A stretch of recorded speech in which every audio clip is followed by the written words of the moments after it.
Hi friends, in this video I want to speak about a very popular investing style of picking stocks which are trading at 52-week low price. And in this video I'll take 3 practical examples of stocks which are trading at 52-week low prices right now so that you understand the risk associated with these stocks and also the reward potentiality with these stocks, right? So the first thing we are going to do is we are going to go to NSE website, and I have given you the link in the description or in the pinned comments. What you are going to see is a ready-made screener that the NSE website has built, which is called new 52-week high and low. What you will see here is that if you click on 52-week low, you are going to see around 49 stocks right now at the time of recording this talk, and here you are going to see the stocks arranged in the alphabetical order and giving you the last traded price of these stocks. The first stock that I'm going to pick up from this list is Equitas Small Finance Bank, because many of my community members left a comment saying that Rahul, can you speak about Equitas Small Finance Bank because that has been going down. So let me give you the fundamental analysis of Equitas Small Finance Bank. Let me give you the risk associated with it and what are the potential rewards associated with this bank. People who do not know me, my name is Rahul Jain and I'm a full-time investor. I also have a YouTube member community. If you're not yet a member, consider subscribing to my YouTube member community because I share in-depth analysis of stocks, mutual funds and various other assets in a practical manner. It will help you improve your investing style. Try it for 1 month and I'm pretty confident that you're going to love it. With that, let's go to Equitas Small Finance Bank. So stock number 1 is Equitas Small Finance Bank Limited. Have a look at my screen and you will see that in the last 1 year, stock is now trading at the bottom here. Somewhere here, it has made the new 52-week low price at around 75 rupees or 75 level. Now a natural question is that, Rahul, why would somebody invest in a falling stock? Because it might fall further. Absolutely, it can fall further. So the risk of investing in such stocks is that you do not know where the bottom is. It might very well be a falling knife that you're trying to catch. But at the same time, in terms of the rewards, if this stock go back to, let's say, it's this high level of 114 rupees level, in that case, you have potential chances of making around 40 to 50% of gains, right? So that's the theory about risk and rewards. So we really need to find out what are the chances of this stock falling further versus it going back to its previous high levels, right? So for that, what we really need to find out is what has caused this last 1 year of fall in the stock, and if there is a long-term fundamental issue with this particular stock, then this might not be a good investment. But if there is only a short-term fundamental issue or some other problem, then we might find this stock very attractive, right? I'm not giving any stock recommendation. I'm just telling you how to go about investing in stocks which are 52-week low price, also called beaten down stocks. Let's quickly have a look at the last 4 to 5 quarters and try to make some sense out of what is going on between Equitas Small Finance Bank. And first thing you will quickly notice is that the daily average cost of funds for the last 5 quarters has been going up. It's not a good sign, but to be honest, this has been happening with majority of the banks because of the liquidity problem that the banks are facing right now because of the higher repo rate that we have seen from RBI, right? So that is fine. But as a result of that, what has happened is the net interest margin, which is how much of interest the bank is earning versus how much of the interest the bank is paying to its depositors. If you see, that is coming down as a result of higher cost of funds, right? So overall, you can see that in the last 4 to 5 quarters, the KPIs have not been really good for this particular bank. But more importantly, if you notice the credit cost here, again, what is credit cost? I explained that on my YouTube member community. These are the basic concepts that you really need to understand if you're analyzing stocks. So coming back to credit cost, this is the cost that a bank or a financial institution incurs when they're underwriting credit. So for example, they will have to make provisions for their bad debts. They will have to write off the bad debts itself, right? So there are a bunch of costs associated with underwriting a credit, and that is what is called credit cost here. And if you see, the credit cost for this company has been going up in the last 5 quarters. In fact, in the Q1 of FY25, it has gone massively high, 3.52%. Why has that happened? Is that a red flag here? Let me quickly give you a commentary here that this has happened mainly because if you read this commentary, very recently RBI published a new guideline that if a small finance bank like Equitas Small Finance Bank want to become a universal bank, then their NPA needs to be less than 1%. And if you see, last quarter bank's NPA was 1.12%. How do you bring the NPA down? Simply, you have to create more provisions, right? And that is what precisely the bank has done. They have increased their provision coverage ratio, which is PCR. And that is what you can see here very quickly, that it has gone up to 70%. These are the fundamental level of analysis practically that you need to apply the concepts Then only you can understand whether the red flag is a genuine red flag or whether that is not a red flag at all, right? Let me now continue to talk about few more important parameters. Otherwise, this video will become a dedicated video on Equitas Small Finance Bank. Very quickly, if you look at the disbursements of the loan, which is the actual distribution of money to the borrowers, if you see in the last quarter, it has fallen down by around 29%. And in fact, in the last 4 quarters, if you see, there is not a massive growth here. This is a red flag, and it's a short-term fundamental issue that I can see in this bank. Coming back to the loans, which are the advances, which are the loans sanctioned, not distributed yet. And if you see here, then there is a reasonable growth here, especially in the small business loans, which is 27% of the growth, and that is contributing the majority of their business, which is 39%. Now coming to another important point, which is the deposit evolution. And if we very quickly see current account, savings account, they are stacking at around 30%, 31%, while the term deposits, which are also called fixed deposits, take the lion's share, which is at around 69% of their total deposits, right?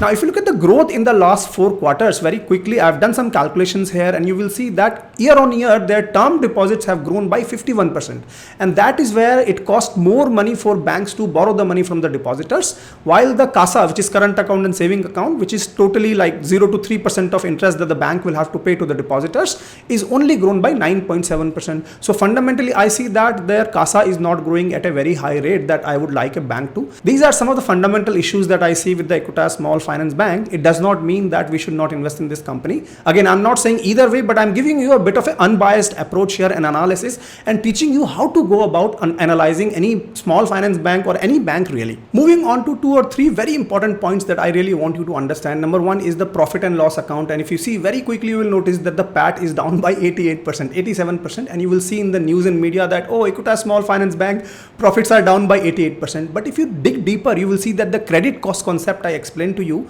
they made a very high provisions of 304 crores versus 60 crores in Q1 of FY24. So that has dragged the profitability here. But if you look at the profitability before the provisions and write-off, it was down by only 9%. So something is down by 9% versus 88%. It's a huge difference. And that's why I keep saying to people that please dig deeper a little bit. You will understand a bit more. Is there any other risk with Equitas Small Finance Bank, Rahul? Yes. The other risk I see is that it is highly concentrated in the Tamil Nadu and Pngtree area. You see 49% of their loans are coming from that particular area. And for any reason, if there is an issue in that particular state, maybe some unrest, maybe some flooding or whatever situations may arise, and in that case, this bank might get a hit, right? Again, these are the risk assessments you need to do before you take any investing decisions. Now, 3 very, very important questions that people keep asking me. Number 1 is that, Rahul, if I look at the promoters of this company, they are 0%. It's a bad company. Why should I invest in this company? Again, here, please try and understand that Equitas Small Finance Bank, Ujjivan Small Finance Bank, HDFC Bank, they will all have promoters as 0. Why that is there? Because of the mergers. So when 2 companies merge, what happens is that, for example, here Equitas Holding Limited was merged with this Equitas Small Finance Bank. And when 2 companies merge, the Equitas Holding Limited, the company ceases to exist. So the promoters are not there anymore. And what happens is that they get shares of Equitas Small Finance Bank as the swap ratio, and they become more or less either in the FII, DIIs or public. So this is what happens. This does not mean that the company is not run by the professionals. It is run by the professionals. And I personally do not take that as a red flag. That has happened mainly because of the reverse merger. Okay, Rahul, enough about a risk. What about the potential reward? So if you look at the future potentials of this bank, you will see that the management is saying is that they want to grow their loan book for this year by 25%. Is it a good growth? Is it a bad growth? I think it's a very, very good growth rate if you ask me, because if I compare this with Ujjivan, for Ujjivan Small Finance Bank, their management gave a guidance of around 20%. So in my view, that is slightly better than Ujjivan Small Finance Bank in terms of the guidance only. I'm just comparing one parameter here. I'm not saying Ujjivan Small Finance Bank is a bad bank. In fact, I have my positions in that particular bank for some other reasons. Now coming to the valuations, please do not compare Equitas Small Finance Bank with likes of HDFC Bank, ICICI Bank. There is no comparison. This is a small finance bank. For that, you need to really look at banks like Ujjivan Small Finance Bank, AU Small Finance Bank, Jana Small Finance Bank. I've spoken about some of them on my channel already. And if you're not yet a subscriber, what are you waiting for? Subscribe for the channel. Hit the like button. Let me know in the comments a simple thank you if you're liking this analysis, right? Coming back to the PE and PB ratio, very quickly you see here that Equitas Small Finance Bank is still slightly higher. Although they have made higher provisions, please understand this point, they have made higher provisions. Their profitability is down. They're still trading at slightly higher PE and PB. So for me, in terms of the valuation, you really need to ask a question whether this is the right bank to invest at this particular level or not. Now coming to the final point, that what should we do in this stock? Rahul, can you please tell us? I'm not going to give you any stock recommendation, but in such stocks, if you want to invest, the good approach will be that do not put your lump sum money. You do not know where the bottom will be. So please take a position, let's say in the next 15 days, 30 days or 45 days, spread out your risk, right? That becomes a sensible approach in stocks which are falling like anything. And this stock might recover, might not recover, I don't know. What I can very quickly see is that just yesterday, the stock recovered by almost 4.50%. And whether this recovery will sustain or not, I don't know. Again, I cannot predict. I have given you a lot of analysis. Go ahead and make your decisions. Please do not take this as a stock recommendation. Let's move to stock number 2, and I'm going to pick up Apollo Pipe from this particular list. So if you have a look at my screen, you will see that in the last 1 year, stock is down here by almost 21%, right? Right now, the stock is trading at around 554. And if it were to go back to this level, there is a potential gain of 21%. And if it were to go back to this high level of around 780, then there is a potential gain of 41%. I'm not saying that it will go back. Again, I'm trying to give you that analysis of what is the potential upward position here. And in terms of risk, let me now walk you through what all is going wrong with this particular stock and what can happen in the future potentially. What are the company's plan in the next 2 to 3 years? And you make a good assessment, good informed assessment about where the stock is going to go from here on, right? So for that, first thing we are going to do is, let me quickly tell you that this company, Apollo Pipes, is among the top 7 leading PVC pipe manufacturer company in India. Pause this video, read some of the other information. For example, they have 8 manufacturing plants, etc. Right? The second point is that the company manufactures pipe for agri segment, water segment, construction segment. And in the next 2 to 3 years, do you think that there is going to be any problem in these sectors? I personally don't think there is going to be any problem in these sectors in terms of the demands coming from this sector, right? Moving on to the third point here, if you look at the PVC industry, it is poised to grow at around 15% CAGR in the next 3 years, which is quite healthy growth in my view. Now let's come and have a look at what has been happening in this company for the last 4 to 5 years. Very quickly, you will see that in the last 4 to 5 years, the revenues have been hitting all-time high here. Very quickly, 987 crores. You can see EBITDA perspective, good EBITDA is what we can see here, CAGR of 20% almost, right? When it comes to PAT, it's been growing at around 12%, slightly lower than what the revenues have grown by. In fact, the PAT for FY24 has slightly come down from the FY 2022. So there seems to be some pressure on the profitability of this particular company. If you look at the ROE and ROCE, because this is a capital intensive company or a stock, and if we quickly look at the data, you will see that the ROE and the ROCE has been coming down in the last 4 to 5 years, right? Is that a red sign or not? Of course, this is not a good sign at all. But when I was digging deeper, I found that in the last couple of years, the company has done a lot of capex investment. Here, 200 crores is the capex investment they have done. They also acquired another company called Kisan. So when a company is investing a lot of money in terms of capex, then what is likely to happen? Their ROCE and ROE is likely to come down in the short term until that investment starts to give them return, which might take around next 2 to 3 years of time. So the ROE and ROCE might be down because of that reason as well. If you look at the P&L statement of this company, the last quarter, if you see, the company's PAT has improved to 14 crores from the last quarter 7 crores. So there is almost 100% growth here in terms of the PAT. One thing you will very quickly note that the company's PAT margin is very, very low. So if you are investing in a pipe manufacturing company, compare their PAT margin. So here it is only giving 4.3% of PAT margin, which is a very, very low margin in my view. Go and compare this with likes of, for example, Finolex. I talked about Finolex also on the channel, right? There are other companies as well. Go and compare that data as well. If I compare this company's quarterly performance from the last year's quarter performance, quarter 1 performance, you will very quickly see that the PAT is still down here. And the net profits, you can see data is down by almost 22%. So from the last year's perspective, the quarterly performance was really not good, but from a sequence perspective, the company has given good profitability, almost doubled it. Rahul, is there any good news about this particular company? Of course, let me share the shareholding pattern, and very quickly you will see that the FIIs have been buying this particular stock. And this is in the given context that in the last 4 to 6 weeks, there have been a heavy selling by FIIs, right? If you look at the DIs also, they have been buying this stock slightly at least in the last quarter. Promoters have done some profit booking here. And if the promoters also kept their stakes constant, then that would have been a really positive news from a shareholding patterns perspective, right? Now, if I talk about the future prospect of this company, management is guiding for 25 to 30% of a CAGR in terms of the revenue growth. Now, this is a very healthy growth. I do not know whether they will be able to achieve it or not, but this is a very positive sign. Again, we don't know. Nobody is committing for it, but there is a guidance of 25% to 30% of CAGR growth in terms of the revenues of this company, right? And therefore, the company's revenue by FY27 is likely to hit around 2,600 crores versus what it has right now at around 1,000 crores, which is a phenomenal growth if they're able to achieve it. How are they going to achieve it? So the second good news is that the company has been putting a lot of money in terms of the capex plans. And if you see that they're setting up a greenfield Varanasi plant, which is going to add around 30,000 ton of the capacity. They are also doing some brownfield expansion. So overall, they are putting a lot of money. And if I talk about the numbers itself, next 2 to 3 years, they are going to put around 100 crores to 150 crores on an annual basis of capex, right? So it looks like to me that the company is confident about their business model. They're putting a lot of money, building some more factories and plants. They see demands. That's why a company will do all of that. Now, last 2 point is that very quickly, if you see, in January 2024, company issued a warrant for somebody called Sunil Mohanty to buy the stakes in the company at a rate of around 550 rupees. Now, what is a warrant? Please go and read about it. Again, if I talk about everything here, the video is going to get really long. But right now, the price of the stock is at around 554. And the company has issued warrants to Mr. Sunil Mohanty, who is a non-promoter, at 550 price per share, right? Last point, in terms of valuations, if you compare Apollo Pipes with likes of Prince Pipes, Finolex Industries, the PE is still very high, 57 as compared to 34, while the PB is at around 3.78 versus 3.77 of industry. I've given you a lot of analysis of this stock. I do not know, what do you think about this stock? Let me know in the comments if you think there is a bright future for this particular stock and whether it can go up from 550 level to around 700 level in the near future.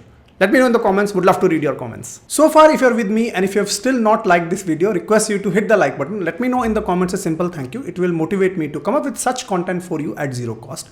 With that, let's move to stock number 3, and I'm going to pick up a stock called Credit Access Grameen Limited. Now, have a look at my screen and you will very quickly notice that in the last 1 year, the stock is down by almost 15%. And if it were to go back from the current levels of 1177 to maybe around 1700 level, there is a good 40 to 50% of potential gain here. And in fact, in the last 2 to 3 months, many investors have been talking about this particular stock. For example, here Motilal Oswal Financial Services were giving a buy rating. Again, not my data. This is a Motilal Oswal's recommendation on a public platform, right? Coming back to another article that ET published, that why mutual funds were stocking up this particular stock in the last couple of months was explained in this article, right? But just 2 to 3 days before, there is a news that is in the market, which is that Credit Access India is going to sell its stakes in this particular company. So basically, the owners of this company is a company called Credit Access India BV, which is a Netherlands based company, and they are now looking for new owners for this particular company. They are going to sell this company off. Now, I did a detailed post about this particular stock and this news on my YouTube member community as soon as this news hit the market. And if you want some insightful updates like this coming from the practical learnings, then you can consider subscribing to my YouTube member community. Try it for 1 month and you're going to learn a lot. But coming back to this particular stock, I summarize this stock, and if I just talk about the fundamentals of this stock, there is absolutely no issues in terms of the growth of the company. You can read these particular KPIs that I had concluded and taken out from their earnings presentation, and they all look very, very good to me, right? However, the entire risk right now is that when the owners are selling the company, what is likely to happen? And in my view, there are total 5 key considerations that we need to think about. Point number 1 is whenever a company is offered for a sale, what happens is that right from the CEO of the company to receptionist of the company, what happens is that they will feel uncertain about their own future. Many people will voluntarily try to leave the company, and what that can do is it can create problems in the performance of the company in the short term. For the next, let's say 12 months, company may not perform in terms of the profitability or revenue because the people are going to lose the focus as soon as they know about this particular news, right? That's point number 1. Point number 2 is the valuation of the company at which the company will be sold is extremely important. Right now in the news, it is said that it is going to be sold on premium. We do not know whether that is confirmed by the promoters or not. We do not know what will happen in terms of the buyers that are going to queue up for this particular company. company. So right now I do not know about valuation. So that is a potential risk in terms of point number 2. Point number 3 is even more important, which is that the new owners, when they come and take control of the company, they might do something entirely different from what the company has been doing in the last 2 to 3 years, right? So there is a risk here that the company might be governed in a totally different way, and that might cause some serious problems in the short term. Fourth is that on the back of the news that has hit the market, the DIs, the FIs, they might start to book their profits, might exit the stock because of these uncertainties, and that might create short-term price pressure on this particular stock, right? Number 5 is that this process of now selling might take anywhere 12 months, 18 months, I don't know, right? Again, there is going to be a period of uncertainty here, right? So these are the risks involved in this particular stock. People really who want to take advantage of this particular fall really need to show a lot of patience if you want to invest in such companies, right? Again, there is not fundamentally anything wrong, but this entire sale of this company is what has caused a bit of a problem right now in the last couple of days in terms of the price falling down. Now, last point here, Rahul, what happens if a stock hits 52-week high? You have spoken about the 52-week low. What should we do when a stock has hit 52-week high? My simple answer is that sell and book profits. With that, I'll see you in my next video. Until then, keep rocking.